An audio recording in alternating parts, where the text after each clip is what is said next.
Bismillahirrahmanirrahim. Alhamdulillah rabbil alamin. Hamdan katsiran thayyiban mubarakan fih. Kama yuhibbu rabbuna wa yardah. Salatu wassalam ala nabiyyina Muhammadin wa ala alihi wa sahbihi ajma'in, amma ba'd. Kembali kita membaca kitab Al-Mustafad ala Lum'atil I'tiqad karya Syekh Abdullah bin Shalih Al-Qusair hafizahullah ta'ala, dan risalah Lum'atul I'tiqad karya Al-Imam Ibnu Qudamah Al-Maqdisi rahimahullah ta'ala. Halaman ke-20. Kita masih membaca penjelasan dari Syekh Abdullah Al-Qusair di catatan kaki halaman ke-20. Ya, setelah beliau membawakan ayat surat Al-Kahfi ayat 103 sampai 104. Beliau mengatakan waja'an nassu fil hadithi bi annaha dhalalatun. Dan terdapat dalam hadis bahwasanya kebid'ahan adalah kesesatan. Ai 'anil haqqi wal qasdi. Maksudnya kebid'ahan adalah dhalalah adalah kesesatan atau penyimpangan, yaitu penyimpangan dari kebenaran, wal qasdi dan dari jalan yang benar. Liqaulihi sallallahu alaihi wasallam, berdasarkan hadis dari Nabi SAW, beliau mengatakan kullu muhdatsatin bid'atun wa kullu bid'atin dhalalatun. Setiap perkara baru dalam agama adalah kebid'ahan, dan setiap kebid'ahan adalah kesesatan. Dan perlu diketahui bahwasanya hadis-hadis yang mencela bid'ah ini banyak sekali. Ya, ada puluhan hadis. Di antaranya Rasulullah bersabda, "Man ahdatsa fi amrina hadza ma laysa minhu fa huwa raddun." Barang siapa yang membuat perkara baru dalam agama, dalam urusan kami ini, maka perkara tersebut tertolak. Hadis sahih riwayat Bukhari Muslim. Nabi mengatakan, "Man 'amila 'amalan laysa 'alaihi amruna fa huwa raddun." Barang siapa yang mengamalkan amalan dalam agama kami yang tidak ada asalnya dari kami, tidak ada landasannya, maka fahuwa raddun, maka tertolak. Dan Nabi juga bersabda, "Innallaha hajjaba taubata an kulli sahibi bid'atin hatta yada'a bid'atahu." Sesungguhnya Allah Ta'ala menghalangi taubat dari setiap pelaku bid'ah sampai dia meninggalkan bid'ahnya. Hadis riwayat Tabrani, disahihkan oleh Syekh Al-Albani dalam Sahih At-Targhib. Dan hadis-hadis yang lainnya banyak sekali yang mencela kebid'ahan. Kemudian di sini beliau mengatakan wa min syu'umil bid'ati, dan di antara keburukan dari bid'ah adalah awalan yang pertama annaha tafriqun lid-dini. Kebid'ahan itu memecah belah agama. Ya, karena dengan adanya bid'ah maka nanti banyak ajaran-ajaran baru, sehingga agama yang tadinya satu dari Rasulullah SAW menjadi bermacam-macam. Maka inilah hakikat memecah belah agama.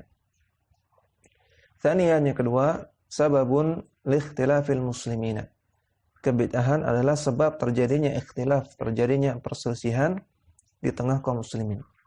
Tsalitsan, yang ketiga, al-amalu biha batilun.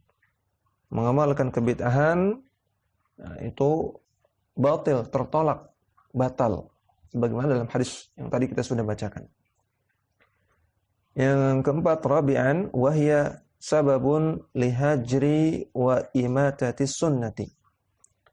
Kebid'ahan adalah sebab ditinggalkannya dan matinya sunnah Nabi. Ketika orang banyak lakukan bid'ah, maka dipastikan mereka akan meninggalkan sunnah Nabi, atau bisa saja sampai sunnah Nabi itu mati, tidak lestari lagi, tidak diamalkan lagi. Khamisan, yang kelima, dhalalun 'anis siratil mustaqim. Kebid'ahan merupakan penyimpangan dari jalan yang lurus. Wattiba'un lisubulil muaddiyati ilan nari. Dan kebid'ahan, melakukan kebid'ahan berarti mengikuti jalan-jalan yang mengantarkan kepada api neraka. Sadisan yang keenam, min mujibati zawalin ni'ami. Kebid'ahan adalah di antara penyebab hilangnya nikmat dari seseorang. Kaifala, bagaimana tidak? Walazimuha annaha istidrakun 'ala Allah azza wa jalla fi tasyri'ihi. Kelaziman dari bid'ah atau konsekuensi dari orang yang melakukan bid'ah atau mendakwahkan bid'ah, maka konsekuensinya dia istidrakun, dia mengkritik, dia memberikan catatan Allah terhadap Allah Subhanahu wa taala fi tasyri'ihi, dalam syariat yang Allah tetapkan. Karena orang yang melakukan bid'ah, dia merasa masih ada yang kurang, sehingga dia perlu membuat yang baru. Maka ini sama saja dia mengkritik Allah. Berarti syariat yang Allah tetapkan masih kurang, masih belum sempurna. Awittihamu lin-nabiyil amini al-mursali fi tablighihi. Dan orang yang melakukan bid'ah atau mendakwahkan bid'ah, maka kelazimannya atau konsekuensinya dia menuduh Nabi SAW telah berkhianat dalam menyampaikan syariat. Ittiham artinya menuduh Nabi Al-Amin yang Nabi SAW diberikan sifat Al-Amin atau dijuluki sebagai Al-Amin, orang yang menjaga amanah, orang yang dipercaya, Al-Mursal fi tablighihi, yang beliau diperintahkan, beliau diutus untuk menyampaikan syariat. Orang yang melakukan bid'ah atau mendakwahkan bid'ah seolah-olah ingin mengatakan Nabi SAW tidak menyampaikan semua syariat. Masih ada syariat-syariat yang belum beliau sampaikan. Yaitu syariat-syariat yang mereka buat-buat. Wa tabdilun lil wahyi al-munazzali. Dan juga orang yang melakukan bid'ah atau mendakwahkannya seolah-olah dia mengganti wahyu yang telah Allah turunkan. Wa idlalun lil ibadi, dan juga menyesatkan para hamba Allah. Wa zulmatun liwajhihi, wa zulmatun liwujuhi ahlihi yaumat tanadi. Dan kebid'ahan juga merupakan kegelapan yang akan muncul di wajah-wajah orang yang melakukannya di hari kiamat kelak. Ya, oleh karena itu, maka hendaknya kita tinggalkan kebid'ahan dan kita peringatkan orang-orang dari kebid'ahan. Ya, baik kebid'ahan dalam perkataan, qauliyah, kebid'ahan dalam amalan, ya, fi'liyah, demikian juga kebid'ahan dalam keyakinan, i'tiqadiyah. Kemudian kita kembali ke matan. Al-Imam Ibnu Qudamah Al-Maqdisi rahimahullah taala mengatakan, wa qala Abdullah ibnu Abbas, atau wa qala Abdullah ibnu Mas'udin radhiyallahu anhu. Berkata Abdullah bin Mas'ud radhiyallahu anhu, ittabi'u wa la tabtadi'u faqad kufitum. Ikutilah Nabi SAW dan janganlah kalian berbuat bid'ah, karena sesungguhnya kalian telah dicukupi. Ittabi'u, ikuti Nabi, wala tabtadi'u, dan jangan berbuat bid'ah. Dan apa yang Nabi SAW sampaikan kepada kita itu sudah cukup. Wa qala Umar bin Abdul Aziz radhiyallahu anhu kalaman ma'nahu. Dan berkata Umar bin Abdul Aziz radhiyallahu anhu sebuah perkataan yang maknanya adalah sebagai berikut. Sebelumnya, Umar bin Abdul Aziz ini salah seorang khalifah yang ke-13 dari Bani Umayyah, ya, dinasti Umayyah. Khalifah yang ke-13 kalau dihitung dari Abu Bakar As-Siddiq, khalifah yang pertama, yang kedua Umar bin Khattab, dan seterusnya, yang ke-13 Umar bin Abdul Aziz. Dia seorang khalifah dan juga ulama. Ya, ulama Ahlus Sunnah. Beliau mengatakan perkataan yang secara makna adalah sebagai berikut. qif haitsu waqafal qaum. Berhentilah di mana para sahabat berhenti. Al-qaum di sini artinya para sahabat, para salaf, ya. Maka berhentilah di mana para salaf berhenti, artinya ambillah yang mereka ajarkan dan jangan lebih dari itu. Fa innahum an ilmin waqafuhu. Karena mereka berhenti di atas ilmu. Ya. Karena apa yang datang dari mereka, apa yang diajarkan oleh mereka semuanya di atas ilmu. Wa bi basari nafidhin kaffu.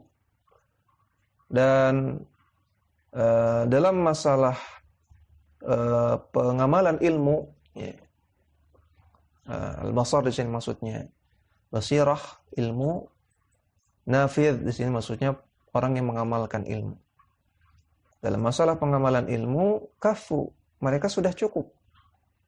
Tidak ada di antara kita yang pengamalan ilmunya melebihi para sahabat.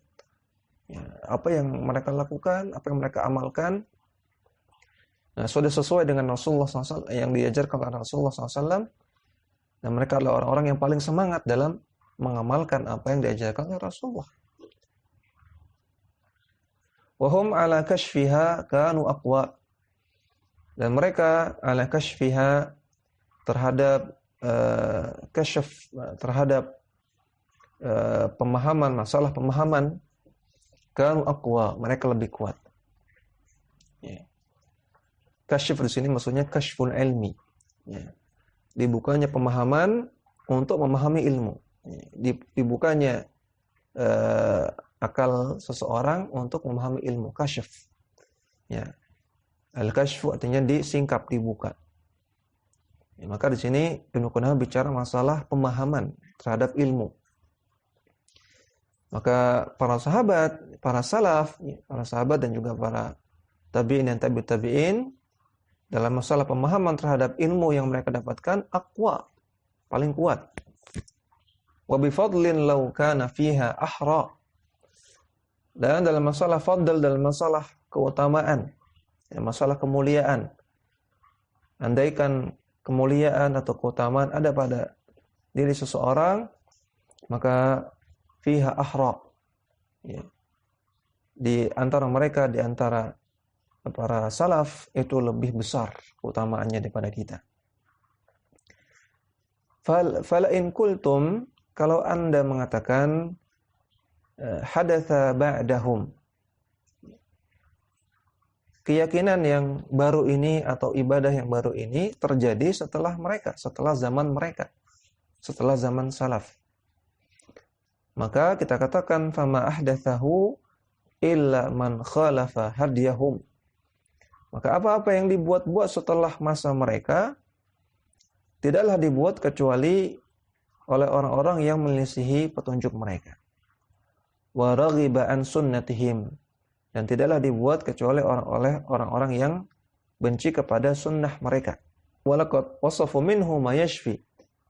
Para salaf telah mensifati semua ajaran Nabi, telah mengajarkan semua ajaran Nabi ma yashfi, dengan mencukupi, ya, dengan maksimal. Ya. Para sahabat telah menyampaikan semua yang datang dari Nabi SAW. Wa takallamu minhu bima yakfi, dan mereka juga telah membicarakan, telah menyampaikan minhu, ajaran dari Nabi SAW, bima yakfi, dengan mencukupi. Fama fawqahum muhassirun. Maka orang-orang yang melebihi mereka lah orang yang muhassir, orang yang merugi. Wa ma dunahum muqassirun. Sedangkan orang-orang yang tidak mengamalkan ajaran mereka, kurang dari ajaran mereka, muqassir, maka ini orang yang lalai, orang yang kurang. Laqad qassara anhum qaumun fajafau. Dan banyak orang yang qassara, orang yang lalai terhadap ajaran yang disampaikan oleh para salaf, sehingga mereka pun jafau, menjadi orang-orang yang durhaka. Wa tajawazuhum akharuna faghallu. Dan ada orang-orang yang lain yang mereka tajawaz, yang mereka melebihi dari apa yang diajarkan oleh para salaf. Sehingga mereka ghallu, sehingga mereka berbuat ghulu melebihi batas. Fa innahum fima baina dzalika la'ala hudan mustaqimin. Adapun orang yang mencocoki mereka, orang yang mengamalkan, menerapkan seperti apa yang mereka amalkan dan terapkan, maka mereka di atas petunjuk yang lurus.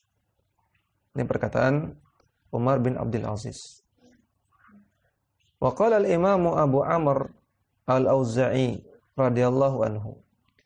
Dan telah berkata al-Imam Abu Amr al-Auza'i radhiyallahu anhu, beliau mengatakan, "'Alaika bi athari man salafa wa in rafadaka an-nasu." Wajib bagi engkau untuk berpegang teguh dengan athar salaf.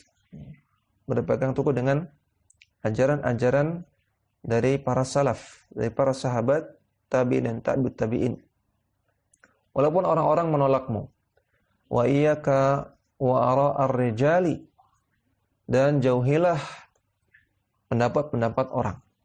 Artinya jangan sampai mengedepankan pendapat orang daripada dalil, daripada athar salaf. Wa in zakhrafuhu laka bil qawli, walaupun mereka menyampaikan perkataan-perkataan yang indah kepadamu. Ya, perkataan Al-Auza'i. Wa qala Abu Abdurrahman Ibnu Muhammad al-Adhrami, dan telah berkata Abu Abdurrahman Ibnu Muhammad al-Adhrami, li rajulin takallama bi bid'atin wada'a an-nasa ilaiha. Al-Adhrami ini berbicara kepada seseorang yang orang ini membahas permasalahan yang bid'ah dan mendakwahkan kebid'ahan ini kepada orang-orang. Dijelaskan oleh para ulama tentang kisah debatnya ini, debat Al-Adhrami dengan tokoh Ahlul Bid'ah yang bernama Ibnu Abi Duad dengan huruf dal, kemudian hamzah, kemudian alif layyinah, kemudian dal, Duad, ya. Ibnu Abi Duad. Ya, ini kisah debat antara Al-Adhrami, ulama Ahlussunnah, dengan Ibnu Abi Duad. Yang debatnya ini seputar masalah khalqul Quran. Ibnu Abi Duad meyakini bahwasanya Al-Quran adalah makhluk. Ya.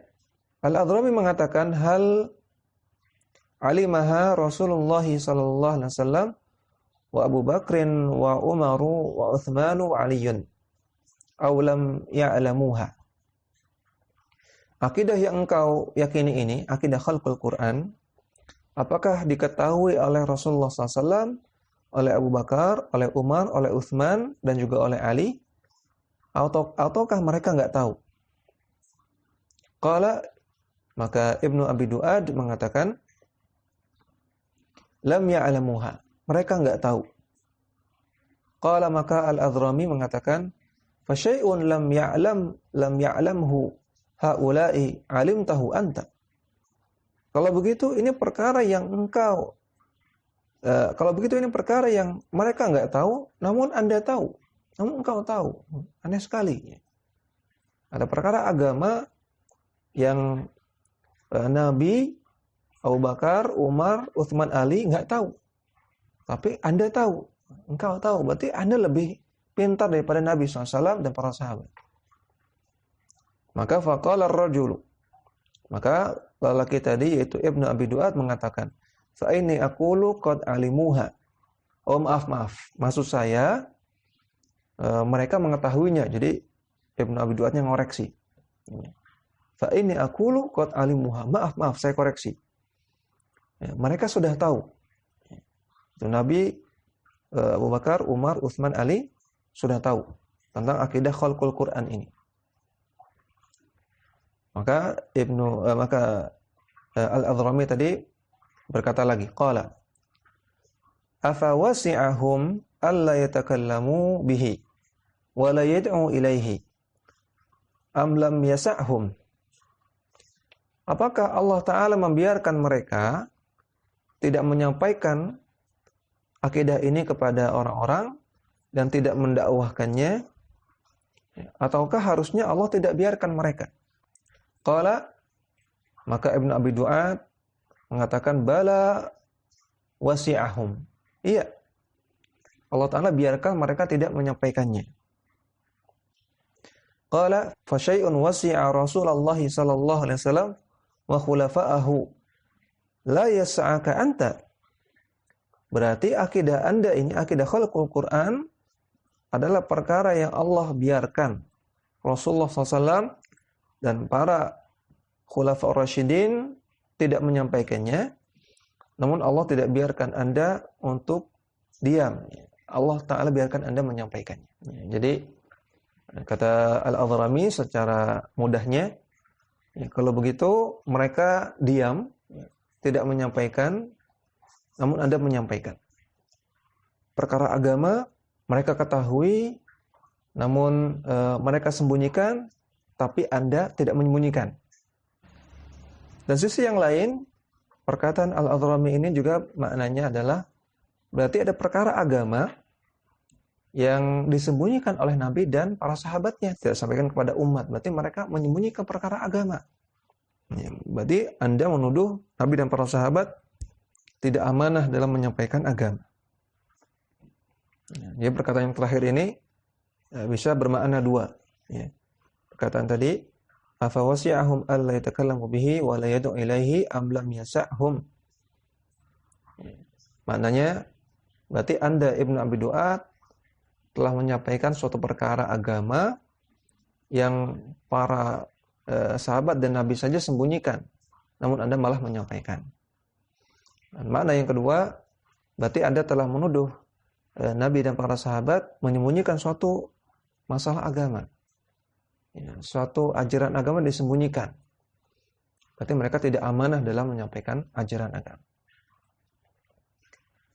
Fanqata'a ar-rajulu, maka terputuslah hujjah dari si laki-laki tersebut, yaitu Ibnu Abi Du'ad. Faqala al-khalifatu wa kana hadiran, maka berkatalah khalifah ketika itu, dan ketika itu dia hadir di tempat tersebut. Jadi ini debat ini di depan khalifah. Ya, khalifah di sini maksudnya adalah Harun al-Wathiq billah.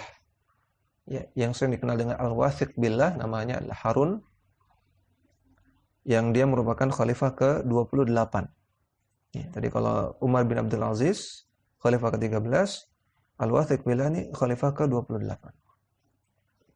Maka si khalifah ini Al-Wathiq billah mengatakan, la wasa'allahu ala man lam yasa'hu ma wasa'ahum. Nah, ini doa, semoga Allah tidak memberikan kelonggaran kepada orang yang tidak membiarkan apa yang dibiarkan oleh Allah, apa yang dibiarkan oleh Nabi SAW dan para sahabatnya. Ya.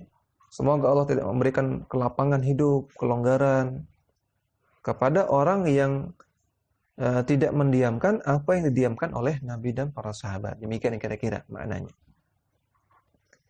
Khalifah Al-Wathiq billah ini mendoakan keburukan bagi si Ibnu Abi Du'ad. Berarti khalifah lebih setuju dengan argumennya Al-Adhrami karena telak sekali bantahannya. Maka ini bisa kita terapkan dalam semua perkara bid'ah.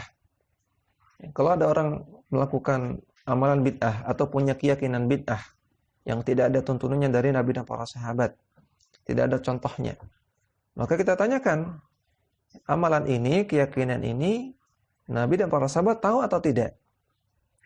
Kalau mereka orang yang melakukan bid'ah ini mengatakan nggak tahu, maka si pelaku bid'ah sudah kalah ketika itu.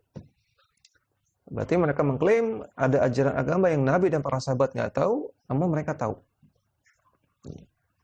Kalau mereka mengatakan, oh ya, Nabi dan para sahabat tahu, namun tidak disampaikan, maka juga dia kalah telak. Karena berarti menuduh Nabi dan para sahabat tahu suatu ajaran agama, namun mereka tidak amanah dalam menyampaikan ajaran agama tersebut, disembunyikan. Kalau itu ajaran agama dari Allah Subhanahu wa taala, ya maka harusnya disampaikan kepada umat, tidak boleh disembunyikan. Wa hakadha man lam yasa'hu ma wasi'a Rasulullah sallallahu alaihi wasallam wa ashabahu wa tabi'ina lahum. bi ihsanin wal a'immata min ba'dihim ar-rasikhina fil ilmi war-rasikhina fil ilmi, maka demikianlah kata Ibnu Qudamah, demikianlah orang yang tidak membiarkan apa yang telah dibiarkan oleh Rasulullah SAW, para sahabatnya, para tabi'in yang mengikuti mereka dengan ihsan, para imam-imam Ahlussunnah setelah mereka, dan orang-orang yang kokoh ilmunya, min tilawati ayatus sifat, dalam masalah pembacaan ayat-ayat sifat, wa qiraati akhbarihim, dan pembacaan khabar-khabar dari mereka, wa qiraati akhbariha, pembacaan khabar-khabar dari mereka, wa imrariha kama ja'at, dan pembiaran mereka terhadap ayat-ayat asma wa sifat sebagaimana apa adanya, pemaknaan mereka terhadap ayat-ayat asma wa sifat sebagaimana apa adanya. Fala wassa'allahu alaihi, maka semoga Allah Ta'ala tidak memberikan kelonggaran, tidak memberikan kelapangan kepada mereka.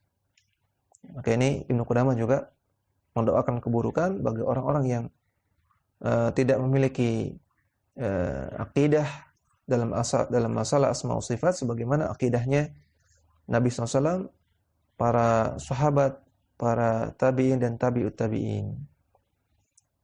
Demikian, wassallallahu ala nabiyina Muhammadin wa ala alihi wa sahbihi wasallam.